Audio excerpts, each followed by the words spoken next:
el transporte de membrana. Y para eso vamos a empezar con esos dibujos. ¿Sí alcanzan a ver los dos aquí, verdad? Ok, va. Muy bien. Ahora bien, de nuevo, vamos a imaginarnos aquí a una persona. ¿Qué nombre quieren que reciba esta persona? Vamos a poner aquí a Shahrokh. ¿Ok? Shahrokh es una persona que a su vez, como todos los organismos multicelulares, están compuestos por órganos, aparatos y sistemas, ¿de acuerdo? En este caso vamos a poner de ejemplo al tubo intestinal y en el cual, si tú recuerdas, un tipo de células que encontramos en el intestino corresponde a los enterocitos, ¿de acuerdo? ¿Recuerdas la función que vimos el semestre pasado que llevaban a cabo los enterocitos? ¿De qué se encargan los enterocitos? Cuando nosotros consumimos algún alimento y demás, pasa por el estómago, llega al intestino. ¿Qué es lo que va a ocurrir a nivel de los enterocitos con esas moléculas que han llegado al intestino delgado? Absorción, exactamente. Dime el ejemplo, dame un ejemplo, por favor, de algo que se absorba en el intestino. ¿Absorción de qué? El ejemplo más clásico. Ok, absorción de agua. ¿Qué otra cosa? Nutrientes, ok, pero un nutriente en específico. La glucosa, exactamente. Muy bien. Vamos a ver si hay alguien que sea así como crack y que diga, yo sé cómo se absorbe la glucosa, por medio de qué transportador la glucosa entra al enterocito. ¿Cómo la glucosa pasa al enterocito? ¿Sabes tú cómo se llama ese transportador? ¿El GLUT4? No. De hecho, no es un GLUT. Es un SGL. Exactamente, Adriana. El SGLT1. El SGLT1 se localiza en la superficie de estos enterocitos y permite el paso de la glucosa que se localiza en la luz intestinal, ¿ok? O sea, está ahí en el interior del intestino delgado, pasa a los enterocitos y ahora sí, posteriormente la glucosa tiene que pasar a la sangre. Y para eso ocupamos, de hecho, otro transportador que se localiza, pero ahora en la región basal de la célula, que permite el paso de la glucosa hacia la circulación. ¿Sabes ahora qué transportador es?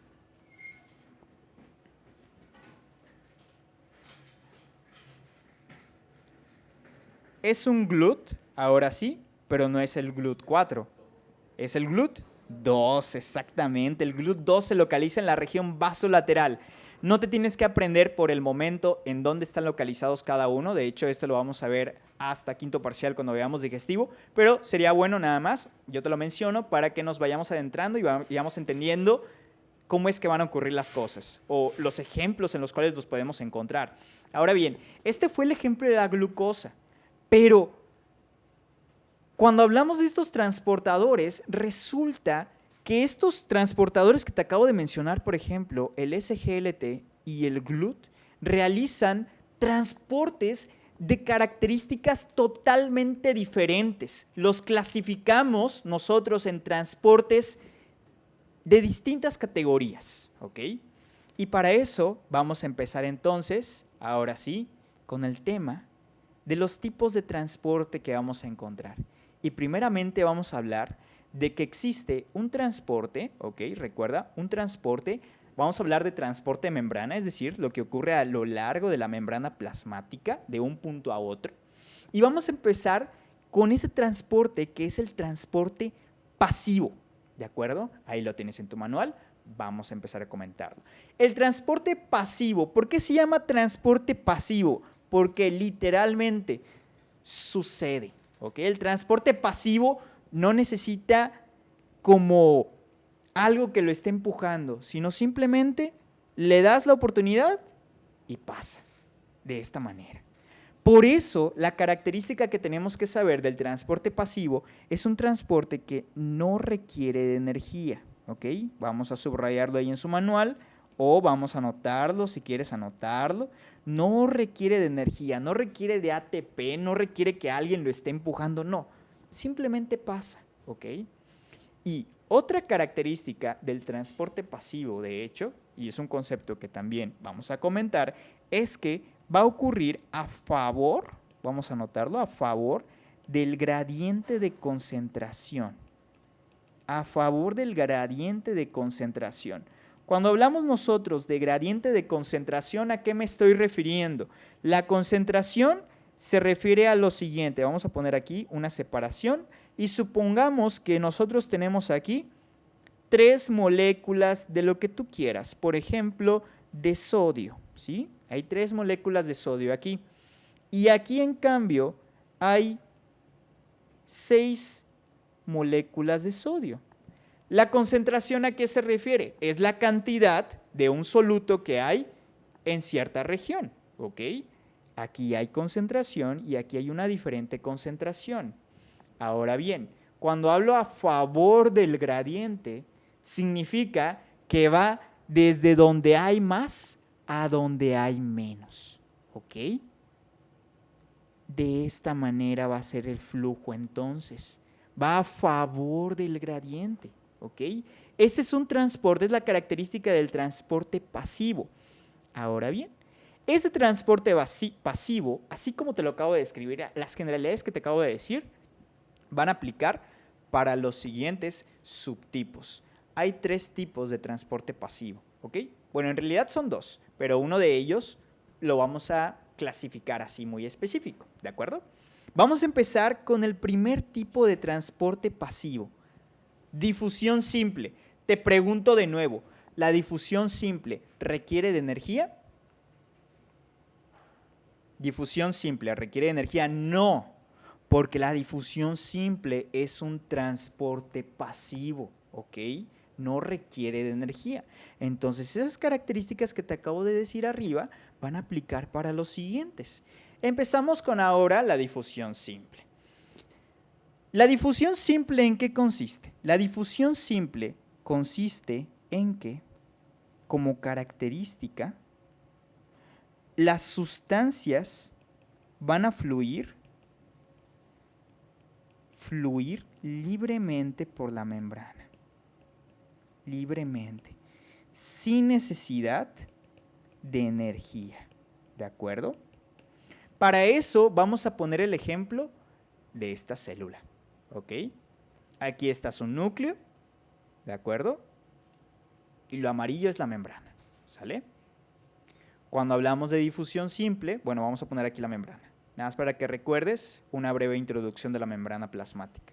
La membrana plasmática, ¿cómo la definimos? La membrana plasmática es ese organelo que separa a la célula, el medio intracelular, el líquido extracelular, del líquido o del medio extracelular, ¿ok?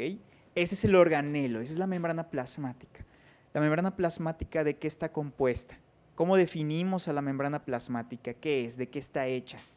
Bien, Soemi. ¿Membrana plasmática? Bicapa fosfolipídica, exactamente. Con las siguientes características. La membrana plasmática tiene porciones que son hidrófilas. Es decir, que están en contacto con el agua. Es por eso que estas cabecitas de aquí, estos globitos, como son hidrófilos, pueden estar en contacto, es literalmente lo que está en contacto con el líquido extracelular y con el líquido intracelular. Está en contacto aquí con el agüita que está dentro de la célula y con el agua que está por fuera de la célula. Esas son las cabezas, ¿ok? Esa es la región hidrófila de la membrana plasmática, las cabezas de los fosfolípidos. Ahora bien, también tiene una región, en cambio, que es hidrófoba. ¿Qué es hidrófoba? Que le da miedo el agua, ¿ok? Por cierto, pregunta random, ¿a alguien le da miedo el océano? Yo estoy casi seguro que alguien de aquí, es como si estás en un crucero y ves así como que el fondo del océano, te daría miedo. ¿A alguien de aquí A eso se le llama talasofobia, por cierto. Yo tengo talasofobia. Me da miedo adentrarme, o sea, puedo estar en la playa, pero me da miedo entrar, o sea, como que ir más adentro del océano, de verdad. ¿Tú también? Brandon también tiene talasofobia. ¿Me recuerdas tu nombre, por favor? Ah, Itzel, muy bien. Bueno, algunas personas tenemos talasofobia y es, según yo, es algo como que puede ser, o sea, es común en la población. Muy bien, vamos a comenzar, vamos a continuar más bien. La porción hidrófoba le da miedo el agua, por eso se esconden, ¿de acuerdo? Pero ahora bien, resulta que la membrana plasmática es afín o permite el paso, como tiene esta porción hidrófoba, permite el paso a ciertas moléculas que son de característica lipídica, ¿ok? Es por eso, y de una vez te pongo el ejemplo, que los lípidos, moléculas esteroideas, moléculas que tienen colesterol, pueden pasar libremente por la membrana. Son un ejemplo de sustancias que pueden realizar la difusión simple. Por favor, mencióname un ejemplo de una molécula lipídica o de una molécula esteroidea. ¿Te acuerdas? Una hormona esteroidea, por ejemplo. Una hormona esteroidea. Sencillo, fácil.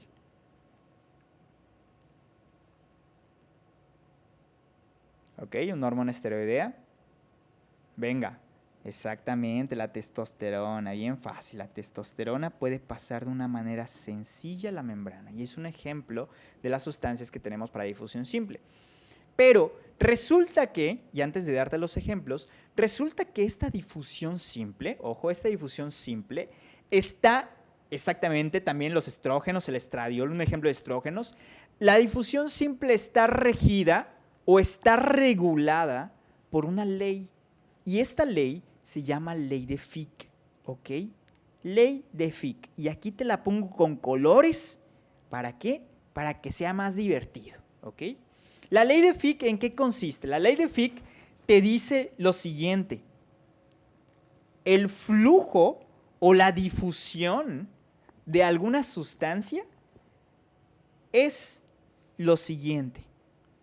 Los factores, o está determinada por los siguientes factores. Y checa bien lo que te voy a decir. Los factores que se localizan aquí arriba de la división, ¿ok? Cuando tú aumentas a estos factores o tú elevas la característica de estos factores, cuando una sustancia tiene estos factores, el flujo aumenta, ¿ok? Es como reglas de matemáticas. Si lo de arriba aumenta, del otro lado también va a aumentar. Pero ahora bien, ¿qué pasa con el factor de aquí abajo? Que cuando tú aumentas el factor de aquí abajo, lo que está abajo de la división, el flujo va a ser lo contrario. El flujo o la difusión va a disminuir. Vamos a ver de qué factores estamos hablando. Primeramente, vamos a hablar de lo que significa la DS, que constituye o representa al coeficiente de difusión. Coeficiente de difusión.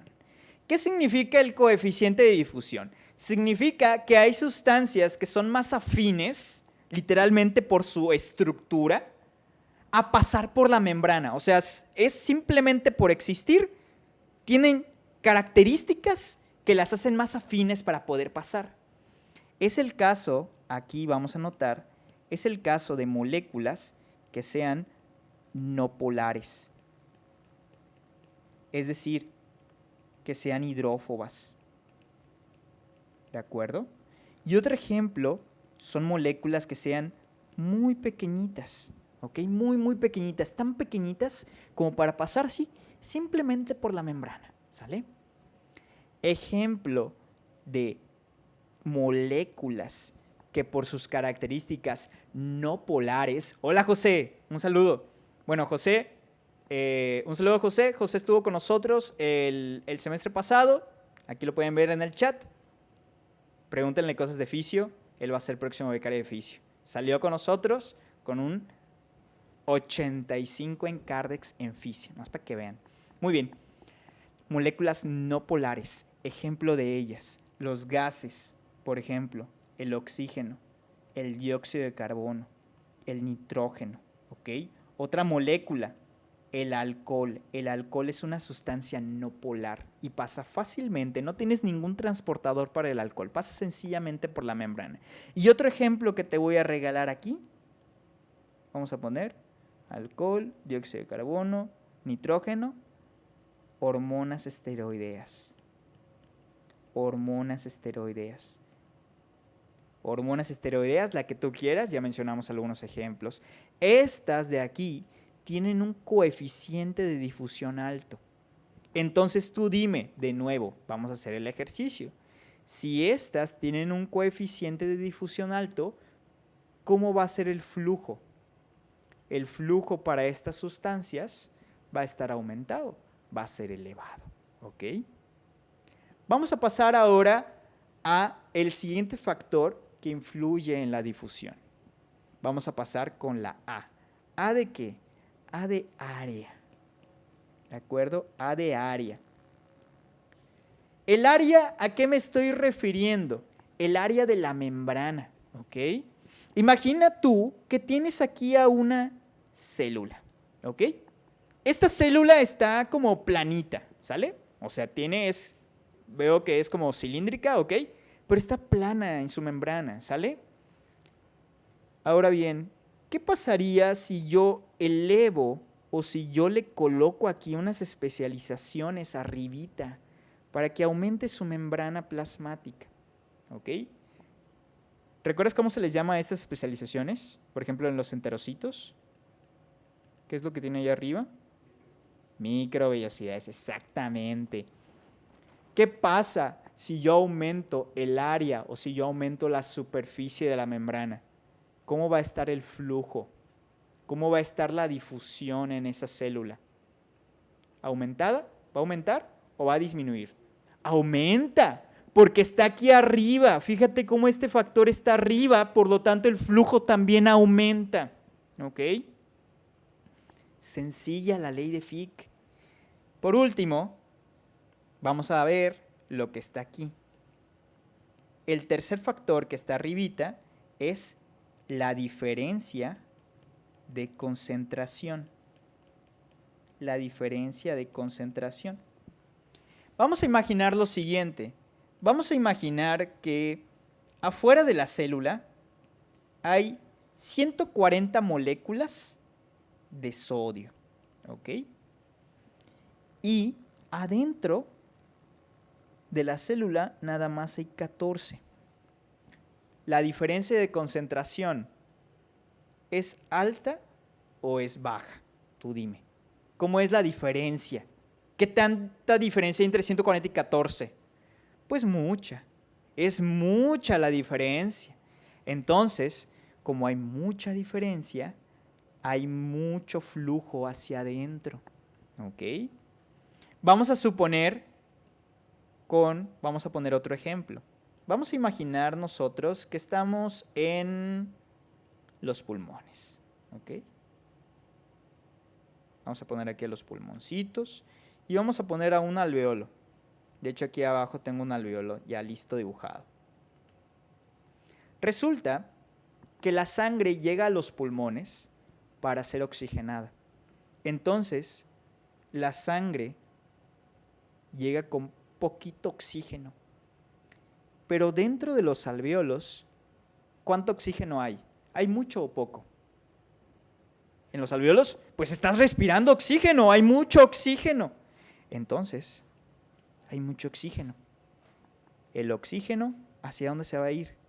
El flujo va a ser hacia los capilares, va a ser hacia la sangre, de donde hay mucho a donde hay poquito. Qué sencilla es la ley de Fick. Muy bien, entonces si aumentamos la diferencia de concentración, vamos a aumentar el flujo. Ahora bien, ¿qué otro factor también influye en la ley de Fick? Este factor, pero este factor que está aquí abajito. Este factor, ¿qué significa? Que si tú aumentas este factor, ay, se borró, bueno, si tú aumentas este factor, es que tengo puesto el borrador, lol. Si tú aumentas este factor, el flujo lo vas a disminuir. ¿Esto a qué se refiere? Esto es el grosor de la membrana, ¿ok? Es el grosor de la membrana o es el grosor, es la distancia que hay de un punto a otro, ¿sale? Vamos a poner el ejemplo aquí mismo con estos alvéolos. Fíjate cómo aquí, entre este alvéolo, donde hay oxígeno, y esta luz, entre este capilar, donde hay poquito oxígeno, hay una distancia pues pequeñita, ¿sale? Pero ¿qué pasaría si yo le empiezo a poner muchas fibras de colágeno aquí, que se empieza a fibrosar, como lo que pasa en el EPOC, ¿ok? En la enfermedad pulmonar obstructiva crónica, en donde empieza a aumentar el grosor de la membrana, o en una fibrosis. Empieza a aumentar la distancia que hay de un punto a otro. Si yo aumento el grosor, si yo aumento la distancia, ¿qué va a pasar con el flujo? ¿Cómo va a estar el flujo? Exactamente. En el chat, ¿cómo va a estar en el flujo? ¿Cómo va a estar la difusión? Si yo aumenté aquí la distancia, el flujo va a estar disminuido. Si yo aumento el grosor, si yo aumento la distancia, el flujo disminuye. Y esos son los factores que están en la ley de Fick. ¿Dudas con la ley de Fick? Nada más como un breve comentario. Vamos a aplicarlo al revés. ¿Qué pasa si yo disminuyo a los factores que están aquí arriba?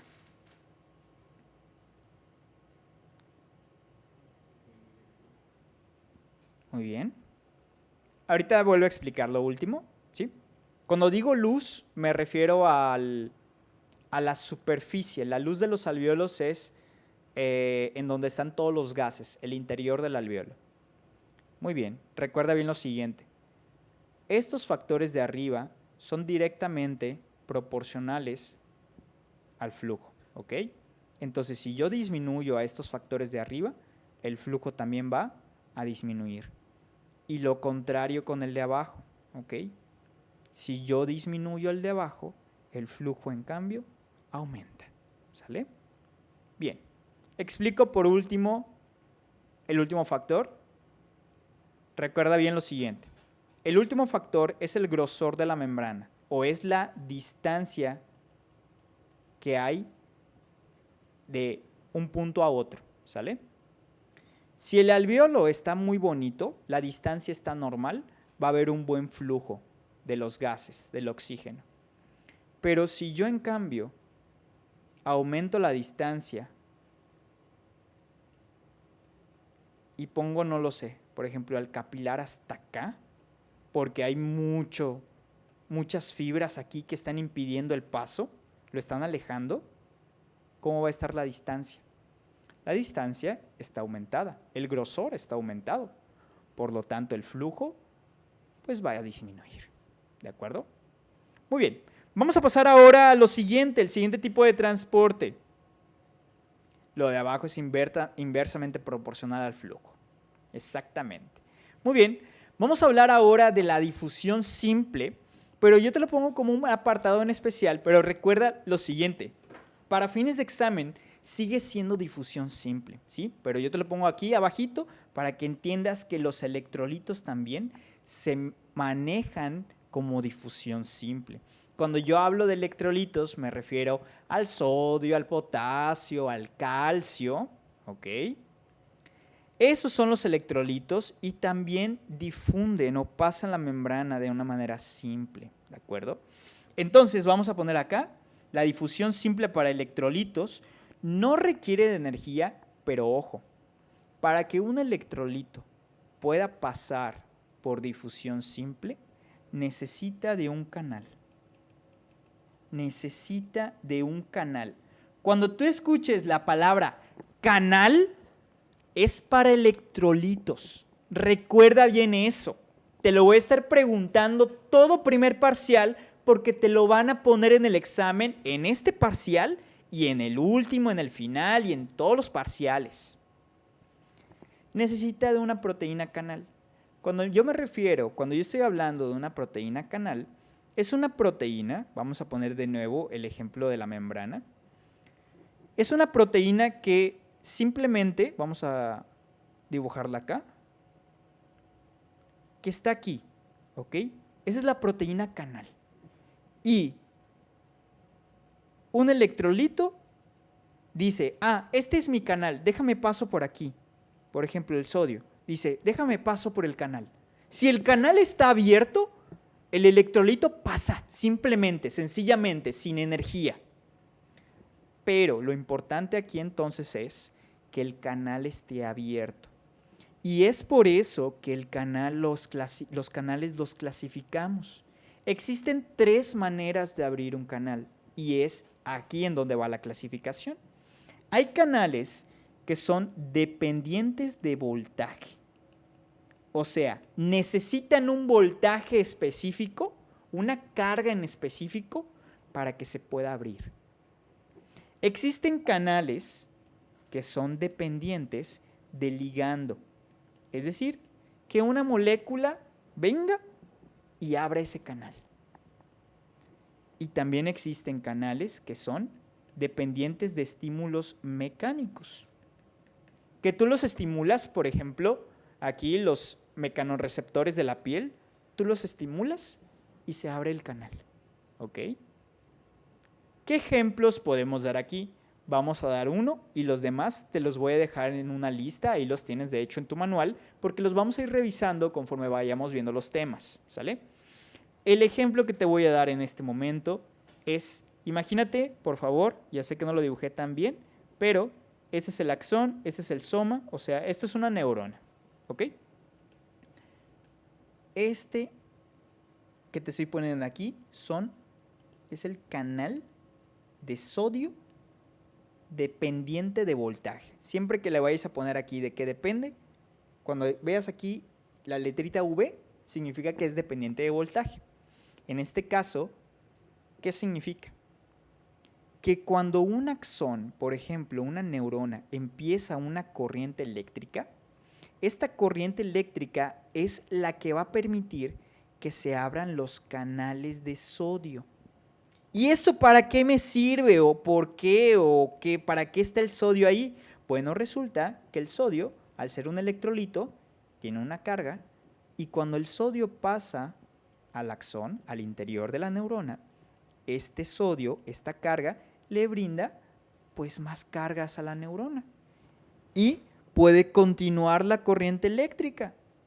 Entonces, que haya una corriente eléctrica permite que esa corriente eléctrica continúe, porque se están abriendo constantemente estos canales dependientes de voltaje. ¿Ok? No, esta no es la bomba sodio-potasio. Ahorita vamos para allá a ver la bomba sodio-potasio. Este es un canal de sodio dependiente de voltaje. Siempre que veas aquí la palabra V, este es un canal de sodio dependiente de voltaje. Ahí en tu manual tienes 2 ejemplos, pero yo como quiera te los voy a escribir aquí. Ya vimos uno. Todos los que te voy a poner acá son canales, ¿sale? Siempre que escuches la palabra canal, recuerda, es difusión simple. Canal de sodio dependiente de voltaje, canal de potasio dependiente de voltaje, canal de calcio dependiente de voltaje. Existe un canal que se llama ENaC, es un canal de sodio, ¿ok? Es un canal epitelial de sodio. Tenemos al canal de sodio que es dependiente de acetilcolina, ¿ok?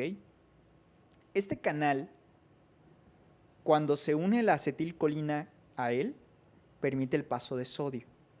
Por lo tanto, ¿en dónde lo clasificas? ¿Cuál es ese tipo de canal? Es un canal, ¿ok? Es difusión simple, pero ¿de qué depende? ¿De voltaje, de ligando o de un estímulo mecánico? De ligando exactamente, porque depende de acetilcolina. Entonces aquí tenemos el ligando. Vamos a poner un último, las acuaporinas. Las acuaporinas también son canales. Estas son canales de agüita, ¿sale? El agua también fluye libremente, pero necesita de un canal. Son las acuaporinas. Muy bien, excelente. Vamos a pasar ahora al siguiente tipo de transporte. Esta clase se va a quedar guardada para poder verla de nuevo. Solamente para los que tienen activa la plataforma. Los que ya están inscritos al curso son los que, a los que se les va a brindar los videos grabados. Ok. Vamos a pasar ahora a ver el tercer tipo de un transporte pasivo. Tampoco requiere de energía. La difusión facilitada. La difusión facilitada, ojo, no requiere de energía, pero requiere, ponle ahí, subráyale, de una proteína transportadora, ¿ok? Transportadora, así se le llama. Cuando tú escuches la palabra transportador, eso es una difusión facilitada, ¿ok? Transportador. Y el ejemplo, el único ejemplo que te van a poner en el examen y en las clases es los transportadores para la glucosa, los GLUT. Los GLUT, los transportadores para la glucosa, el 1, el 2, el 3, el 4, el 5, los que quieras, son ejemplos de una difusión facilitada. Supongamos nosotros que tenemos nosotros aquí al GLUT4. Este GLUT4, los GLUT dependen, hay unos GLUTs que dependen de insulina para que se abran y hay otros que siempre están abiertos, por ejemplo. Pero este GLUT, esta proteína transportadora, va a permitir el paso libre de la glucosa.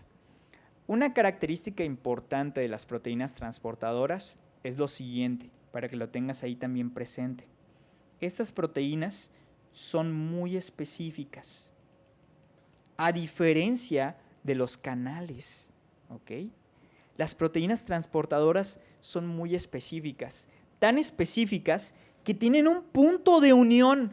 O sea, solamente cuando se une la glucosa, en este caso, se une la glucosa, checa qué es glucosa, ve qué es la glucosa, cambia su conformación y pasa la glucosa. Esa es la característica de las proteínas transportadoras, que son específicas. De hecho, ahí en el manual te puse que son estereoespecíficas. ¿A qué se refiere con estereoespecífico? No sé si recuerdas en tus clases de bioquímica que tú viste, por ejemplo, que existía una conformación de glucosa. Y también existía una conformación de L-glucosa. Son isómeros, estereoisómeros. Son dos moléculas de glucosa, pero están acomodadas de distinta manera. Los GLUT4, los GLUT en general, ¿para quién crees que sea específico? Te estoy diciendo que es específico, pero ¿para quién? Para la de glucosa, la típica, la clásica. Entonces es por eso que te digo que son muy específicos los transportadores. Los seleccionan, ve que está ahí, pásale, ¿ok? Otra característica de estos, vamos a ponerla acá, es que, y es un defecto, vamos a ponerlo así entre comillas, presentan saturación. Una característica importante de la difusión facilitada, a diferencia de la difusión simple, es que se saturan los transportadores. Si llega a haber mucha glucosa, por ejemplo aquí, y poquitos transportadores, no puede pasar toda la glucosa. Estos transportadores se saturan. Llega un punto de meseta en donde el transporte ya no puede seguir para arriba. Es por eso que aquí el Constanzo te pone la siguiente gráfica y te dice, la difusión simple puede ir hacia arriba, puede seguir. Si tú le das una membrana, puede seguir. Pero la difusión facilitada llega a un punto de meseta, ¿ok? Porque se satura el transportador. Vamos a pasar a la última característica, ya por último, y es que estos transportadores pueden presentar una competencia. Hay algunas moléculas que pueden competir con la glucosa. Ahorita no tengo el nombre de una, se me pasó aquí a anotártela, Pero vamos a suponer teóricamente que hay moléculas que son competidoras, que le hacen juego ahí a la glucosa y dicen, no, yo voy a bloquear a tu transportador y la glucosa ya no puede pasar. Entonces esos transportadores también pueden competir. Vamos a pasar ahora sí a lo que sigue. Dudas con el transporte pasivo. 3 tipos de transporte pasivo, no se te tienen que olvidar jamás los ejemplos. Vamos a ver ahora un transporte activo. Si el transporte pasivo requiere de energía, perdóname, el pasivo no requiere de energía, el transporte activo, ¿de qué requiere?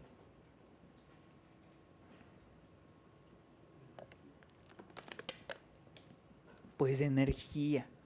Ojo con la palabra ATP. Vamos a ponerlo aquí, nada más como energía.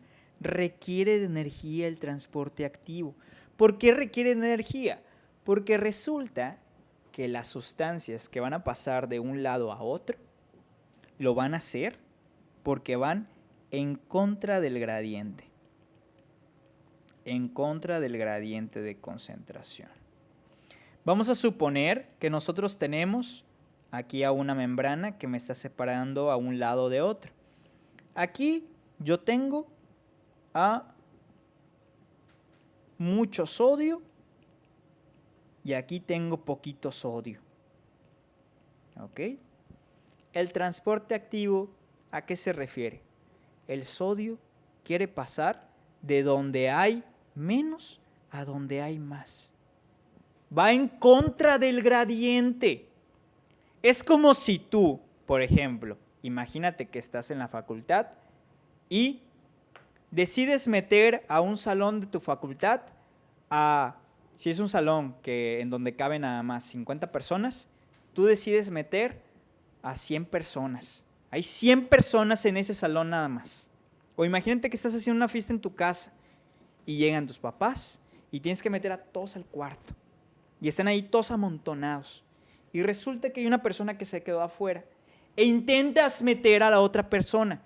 Esa persona va en contra del gradiente. Y ahora esa persona, para poder pasar, ¿qué requiere? Requiere de energía. Requiere empujar a todos para poder entrar. Estos requieren a fuerzas, de una proteína transportadora. Pero estas proteínas transportadoras, vamos a hablar de ellas. Empezamos con la clasificación. Vamos a hablar del transporte activo primario. ¿Ok? El transporte activo primario, ¿por qué se le llama primario? Vamos a ver lo siguiente. Características del transporte activo primario. Número 1. Depende de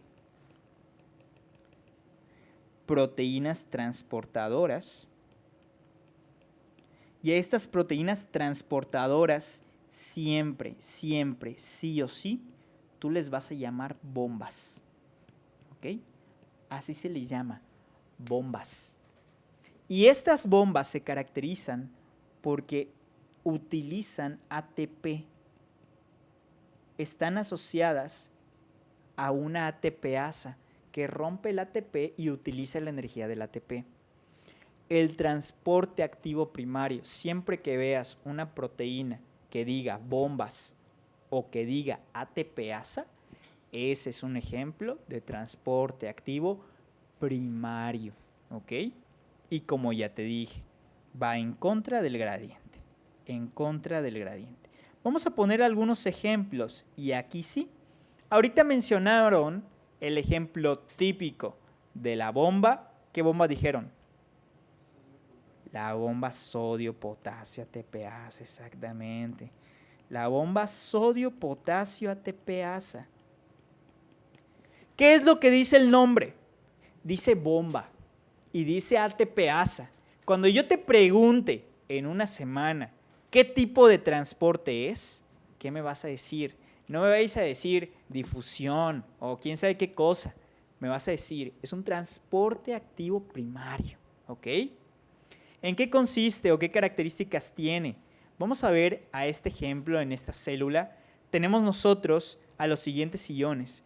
Resulta que hay un ion que es muy predominante y que abunda en el medio intracelular, en el líquido intracelular. ¿Sabes tú cuál es el principal ion del líquido intracelular? No, el intracelular no es sodio, es al revés, de hecho. Es el potasio, exactamente. Potasio en el medio intracelular. Hay un chorro. Te voy a dar un número, 140. Aún no vamos a ver unidades, pero vamos a dejarla ahí, 140. ¿Y sabes cuánto hay de potasio afuera de la célula? Yo te lo digo, 3.5. Imagínate, ¿en qué momento va a pasar el potasio adentro de la célula de manera simple? De ninguna manera. Y el sodio, imagínate, el sodio adentro de la célula hay bien poquito, hay 14 de sodio. Ah, pero afuera de la célula el sodio es el principal. Afuera de la célula de sodio hay, habíamos dicho, 140. ¿En qué momento va a pasar el sodio hacia afuera? Con la ayuda de la bomba sodio-potasio ATPasa. Esta bomba sodio-potasio ATPasa se encarga de meter a la célula el potasio. Dime tú, ¿el potasio va a favor del gradiente o va en contra del gradiente? Va en contra del gradiente. Los dos van en contra del gradiente. El potasio, hay mucho adentro y aún así pasa con la ayuda de esta bomba sodio-potasio ATPasa. El sodio se va también por el otro lado. Se va hacia afuera en donde hay mucho. Entonces va en contra del gradiente también. Bomba sodio-potasio la encontramos en todas las células de nuestro cuerpo. Se encarga de mantener el equilibrio en el sodio y en el potasio. ¿Ok? Ayuda a mantener la homeostasis. Existen otras bombas, también te las comento. Podemos encontrar también una bomba de calcio que se localiza en el músculo esquelético, como siempre es ATPasa. Encontramos también la bomba de hidrógeno potasio, también ATPasa. Esa la encontramos de hecho en las células parietales del estómago. ¿Qué hacen las células parietales del estómago? ¿De qué se encargan? ¿Cuál es la función de las células parietales en el estómago? Secretan ácido clorhídrico, exactamente.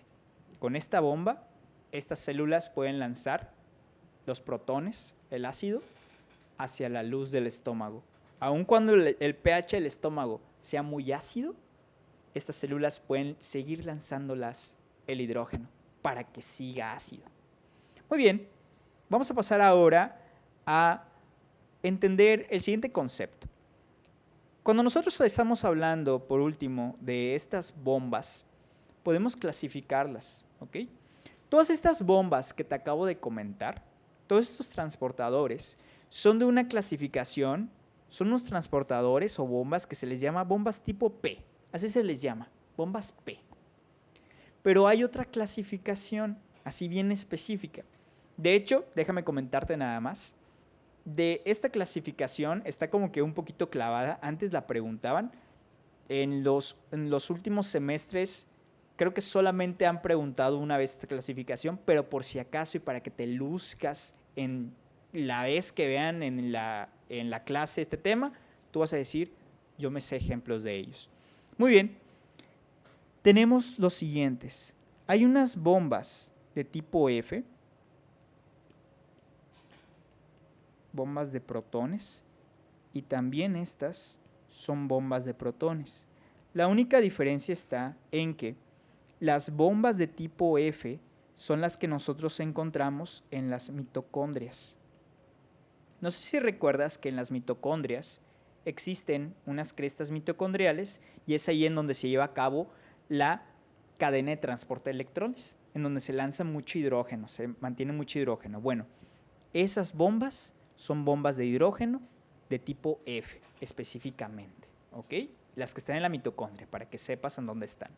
Por último, nosotros tenemos las de tipo V, también son bombas de protones y estas se localizan bien fácil Pues en las vesículas.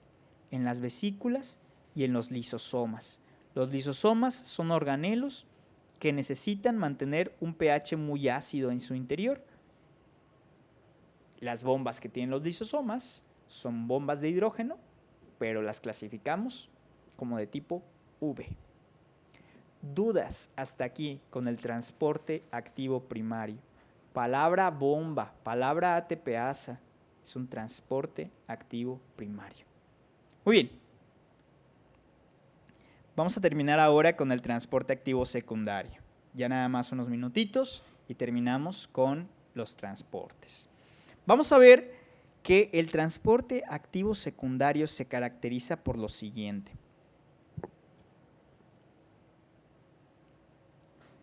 Ocupa transportadores, pero a estos transportadores, ojo, ya no les vas a llamar bombas. Ya no le vas a llamar ATPasa. ¿Por qué? Porque él ya no ocupa el ATP. Ojo, requiere de energía, sí, es activo, requiere de energía, pero es otro tipo de energía. Estos transportadores se caracterizan porque mueven siempre dos, podrían ser tres, pero normalmente son dos moléculas. Una molécula va en contra del gradiente, o sea, requiere de energía porque va en contra del gradiente, pero otra molécula va a favor del gradiente. Va a favor del gradiente. Déjame decirte que normalmente esta molécula es el sodio. ¿Qué significa esto? Literalmente lo que ocurre es esto. Tienen el transportador, una molécula pasa a favor del gradiente y la otra dice, déjame, me meto, voy a colarme en ese transporte y pum, se mete también. Y se mete en contra del gradiente. Aprovecha la energía que se está generando para meterse también, ¿ok? O para salir o entrar de la célula, ¿de acuerdo?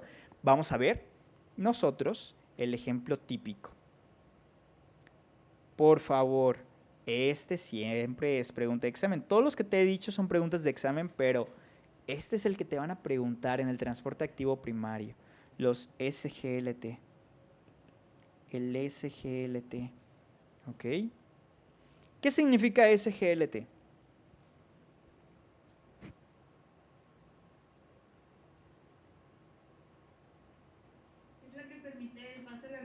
Es el que permite el paso de la glucosa. ¿Y el nombre completo de SGLT qué significa?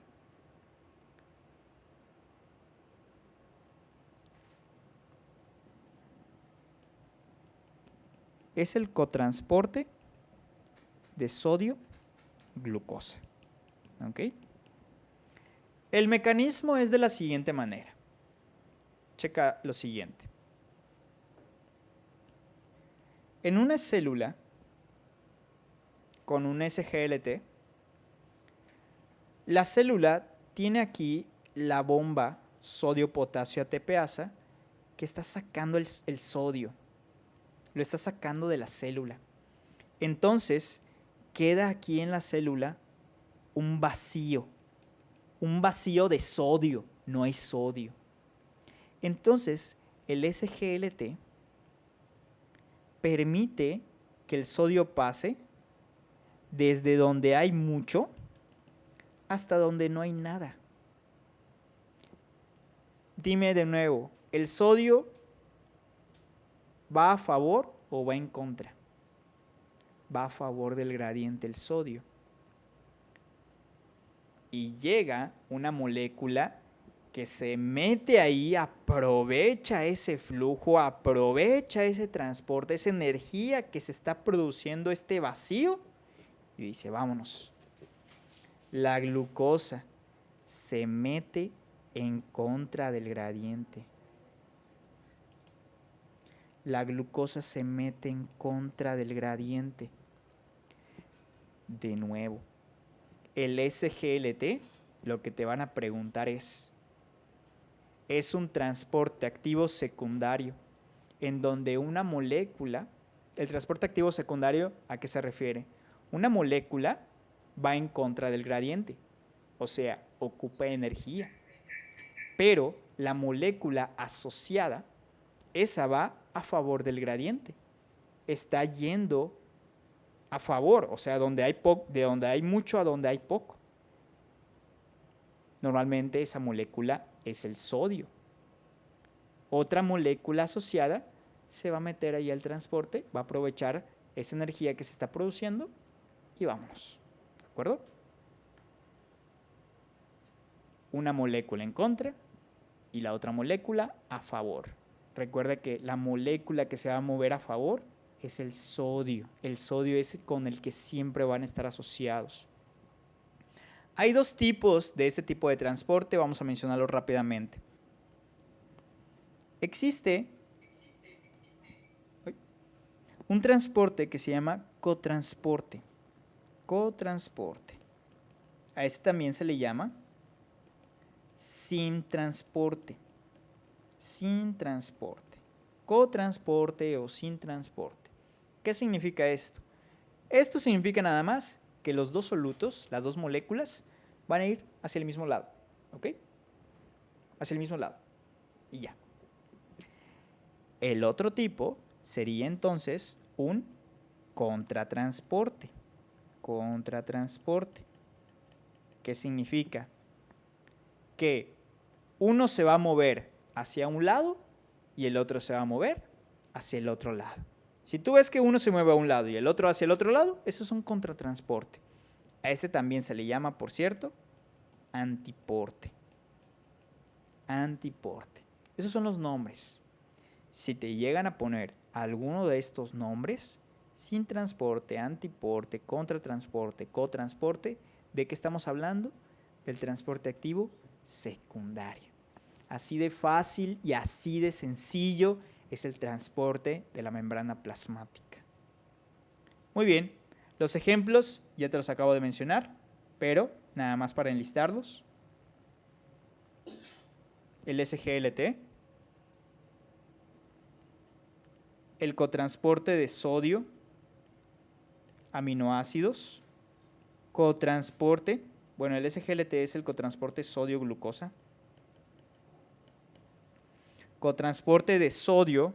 ¿Por qué son las iniciales SGLT? SGLT, transportador de glucosa y sodio. Aquí está. Gracias. Ese de sodio. ¿De nada? Ok. Sodio, potasio y cloro. Y un transporte de sodio-calcio. Este último, por cierto, es un antiporte. Muy bien. Vamos a silenciar. De acuerdo. Esos ejemplos están en su manual. No se apuren. Para el primer parcial, ¿cómo me lo van a preguntar? Tengo que aprenderme las palabras clave. El ejemplo clave, el SGLT. Otras palabras clave son estas de aquí. Muy bien. Vamos a acabar el tema con un breve ejercicio. Yo te voy a ir preguntando y tú me vas a ir diciendo qué tipo de transporte se está llevando a cabo. Aquí tenemos a una célula epitelial, por ejemplo. Esta es su zona vasolateral. Vasolateral. Y esa es su región apical. Nada más para que sepas.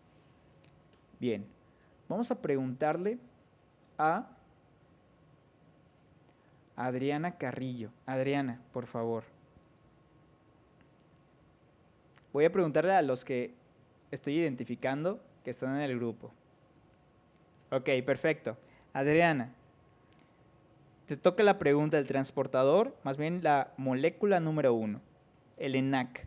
¿Recuerdas qué tipo de transporte lleva a cabo el ENaC? El ENaC, para ayudarnos, canal epitelial de sodio. ¿Qué tipo de transporte lleva a cabo? Muy bien, Adriana. Difusión simple. ¿Ok? Es una difusión simple. Perfecto. Vamos a pasar ahora con Brandon. Tú me vas a decir, Brandon, ¿qué tipo de transporte es el GLUT?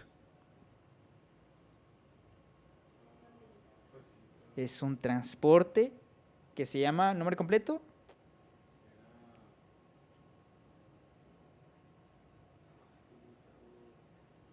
Es facilitado, pero falta la palabrita antes de...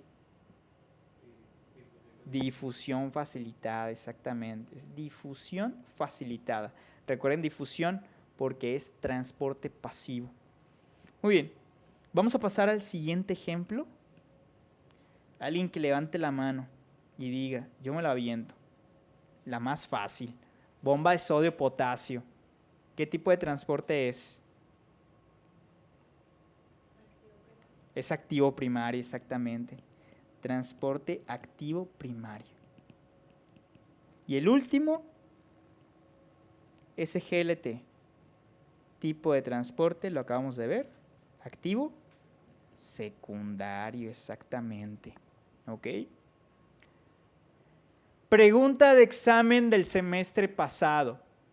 ¿Cuál es el ion que permite o que funciona como un cotransporte? ¿Cuál es el ion que siempre va a estar como cotransporte en el transporte activo secundario? El ion que siempre va a estar es el sodio, exactamente. Todos los transportadores tienen acoplados al sodio. Listo. Venga. ¿Dudas con ese tema?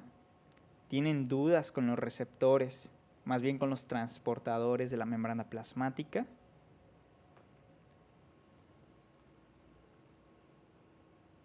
Muy bien. Este tema es como de uno de los temas como que a lo mejor se pudiera dificultad al momento de estarlo leyendo, porque aparte, ojo con lo que te voy a decir, para fisio, ¿cuáles son los libros que leemos? Fisio, primer parcial, la primera semana es el manual del departamento. Ese manual del departamento, el manual de fisiología, yo te lo incluí en el Drive. En el Drive ya les pasé todos los libros que se van a utilizar. Ese tiene como 50 páginas nada más. Se lo acaban así en corto. ¿Ok? Traten de leerlo el fin de semana, si pueden, y ya para estar como que más adentrados. Pero como quiera, durante la próxima semana vamos a ir viendo cada uno de los temas. No se por él. Otra cosa, después de ese manual, vamos a empezar a leer temas de potencial de acción, potencial de equilibrio, músculo, nervioso, etc. Y esos en los que se basa el departamento para hacer los exámenes se supone que en el Guyton, pero literalmente el Costanzo es el libro de que chido para noventear el primer parcial. Con las notas que te estoy pasando, prestar atención bien a las clases que vamos a tener y que te leas el Constanzo para estar repasando la diaria. Con eso es suficiente, ¿ok? Y estar practicando constantemente, ¿sale? Muy bien, quedan 15 minutos. Tú me dices, ¿vemos receptores de membrana o no vemos receptores de membrana? En 15 minutos, fácil, sencillo. ¿Por dónde pasa el Drive? Por WhatsApp. Por WhatsApp pasamos el Drive. Muy bien. Sí, yo creo que vamos a aprovechar el tiempo, nada más para que termines de ver el material que te pasé, ¿ok? Todo este material de las clases, las pasé ahorita al grupo de WhatsApp, es el manualito que te pasé. Entonces, nada más, conceptos rapidísimos, para que tú digas, esto ya no lo tengo que leer de ningún libro. Esto que te estoy diciendo es para que ya no leas de ningún libro. De hecho, esto no viene del Constanzo. O si viene así, viene X. Viene el Ganong y está medio revueltillo. Entonces, vamos a ver. Oigan, ¿ustedes viven aquí cerca? Ah, enfrente. ¿Vives aquí cerca? ¿En Guadalupe? 3 coches. Ah, perfecto. Muy bien. En el Ross. De hecho, sí, viene un poquito nada más en el Ross. Bien leve. Pero bueno, vamos a ver nada más. Vamos a empezar con los receptores. Recuerda bien lo siguiente. Cuando yo estoy hablando de receptores, estoy hablando de proteínas que son capaces de interactuar con una molécula que viene del exterior. o que incluso puede venir del interior de la célula. Pero supongamos aquí que viene del exterior. Este receptor interactúa con la molécula y este receptor, al activarse, va a empezar a desencadenar funciones en el interior de la célula.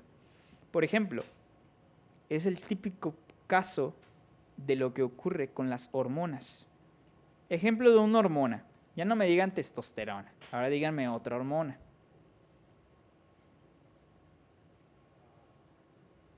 Bien fácil, endocrino, cuarto parcial de histo.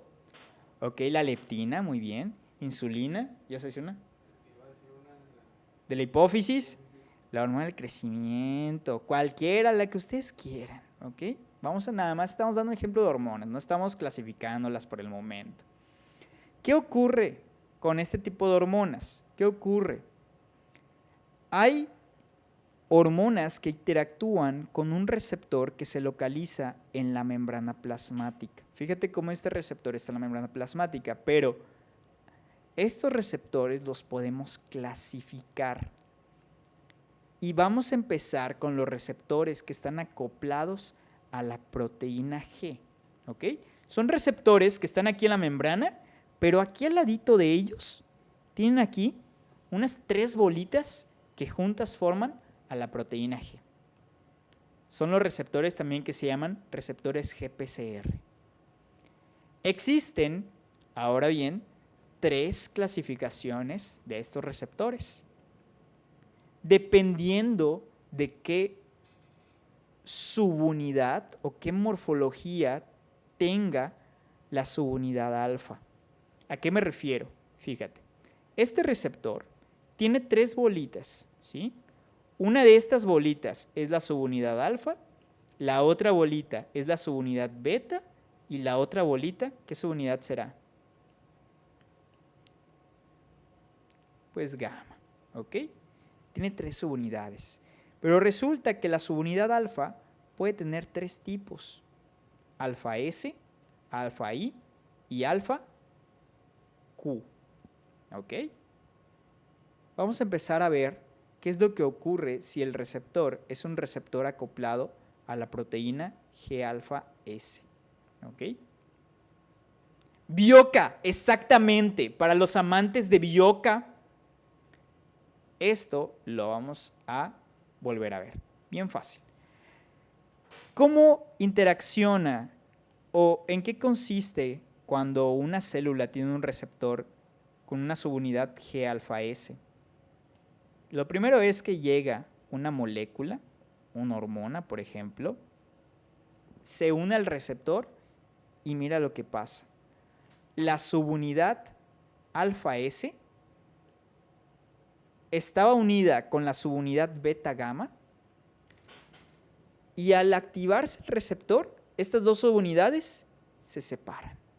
Y la subunidad alfa S corre y activa a la adenilato ciclasa, que es una enzima que está en la membrana plasmática. Esta adenilato ciclasa, ¿qué es lo que hace? Cambia la conformación del ATP y lo convierte a un AMP cíclico.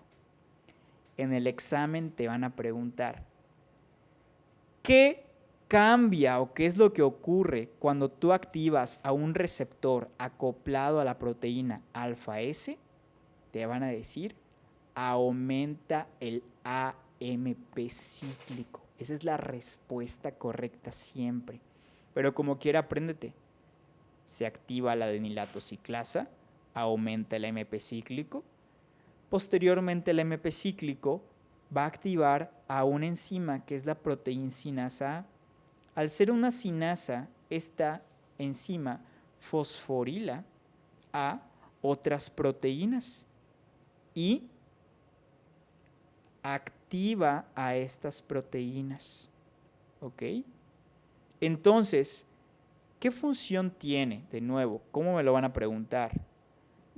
Cuando el receptor está acoplado a la proteína alfa S, va a aumentar la activación de la adenilato ciclasa, aumenta el AMP cíclico, aumenta la actividad de la proteincinasa A, y esto en general activa a la célula.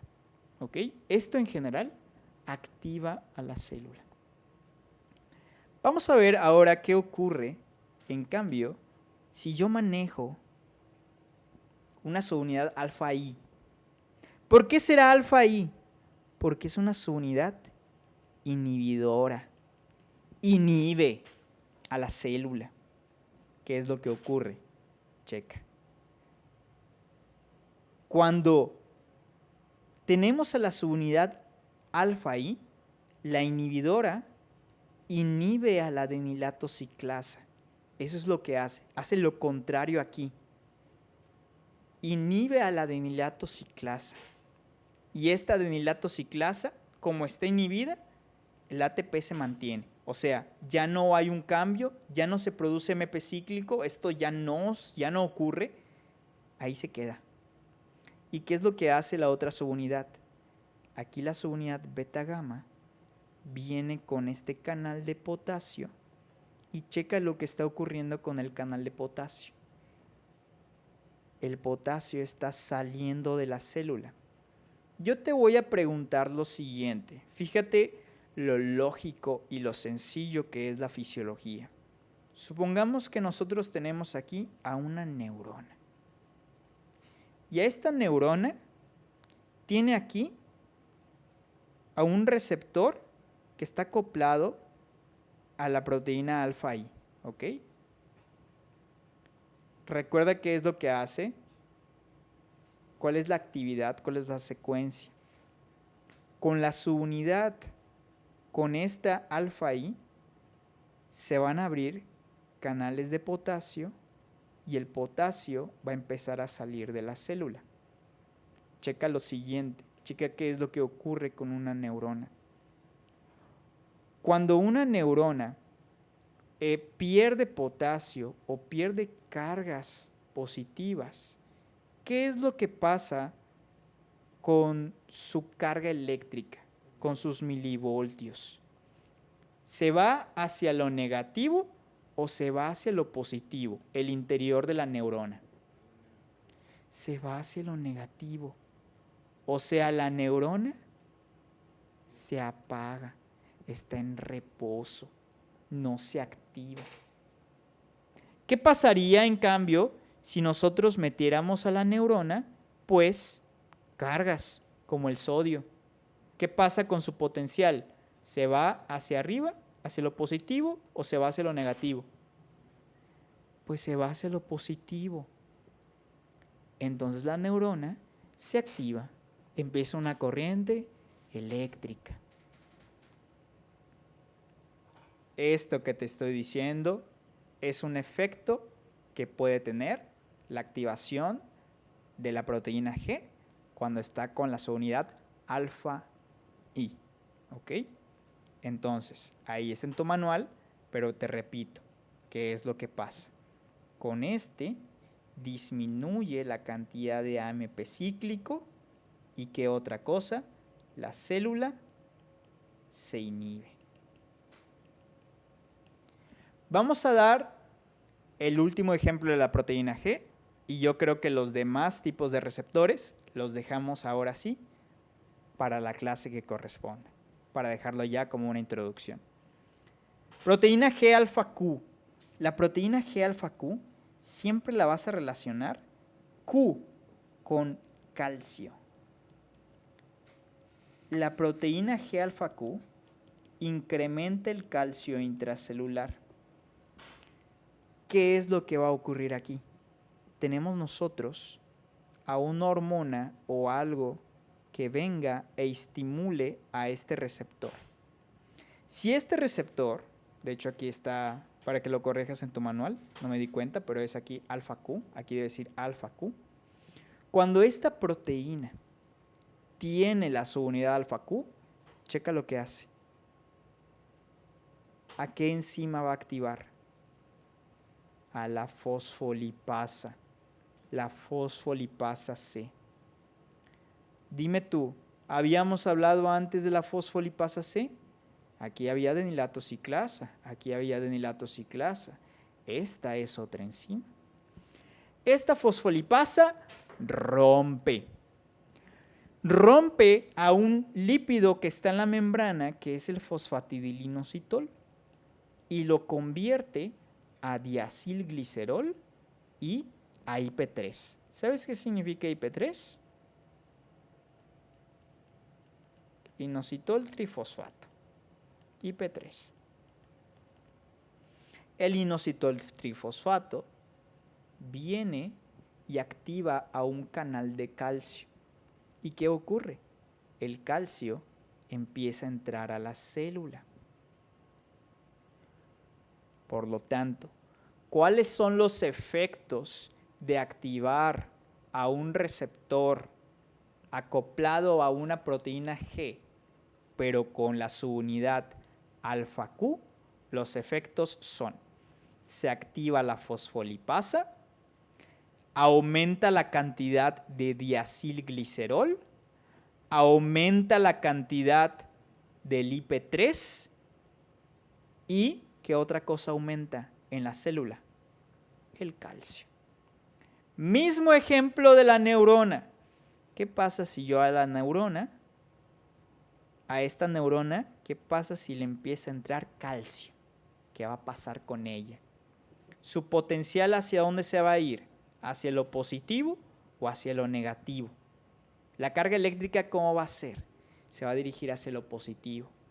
Entonces esta célula se va a activar. Eso es lo que vamos a estar viendo en el primer parcial. ¿Te gustó o no te gustó la clase? Voy a terminar de tener